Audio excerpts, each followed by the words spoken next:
নমস্কার, শুভ সন্ধ্যা। নিউজ ভ্যানগার্ডের পর্দায় সকলকে স্বাগত। এই মুহূর্তে আপনাদের সঙ্গে আমি রয়েছি শতাব্দী। নজর রাখছি আজকের গুরুত্বপূর্ণ খবরগুলোর দিকে। রাজ্যে যান সন্ত্রাস অব্যাহত। পুনরায় এই ছবি ধরা পড়েছে এবার বিশালগড় থেকে।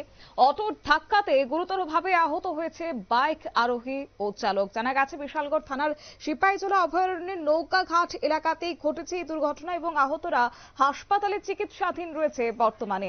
বিস্তারিত কি প্রসঙ্গ রয়েছে শুনুন।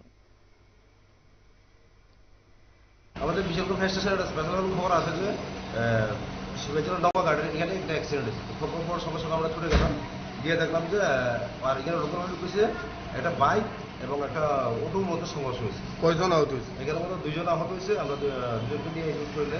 কি নাম তাদের? নিশা বেগম বয়স 23 এবং জয়নাল হোসেন বয়স 29। আপনারা শুনলেন দমকল কর্মীদের বক্তব্য এবং এই ঘটনা প্রত্যক্ষ করতে পেরেছেন প্রত্যক্ষদর্শীরা। খবর দেয় পরবর্তীতে দমকল বাহিনীকে এবং দমকল বাহিনী কর্মীরা ঘটনাস্থলে ছুটে এসে আহত অবস্থায় উদ্ধার করে তাদেরকে নিয়ে যায় হাসপাতালে এবং বর্তমানে তাদের অবস্থা অনেকটাই স্থিতিশীল বলে জানা গেছে। নিয়ে নিচ্ছে ছোট্ট একটি বিজ্ঞাপন বিরতির সঙ্গে থাকুন।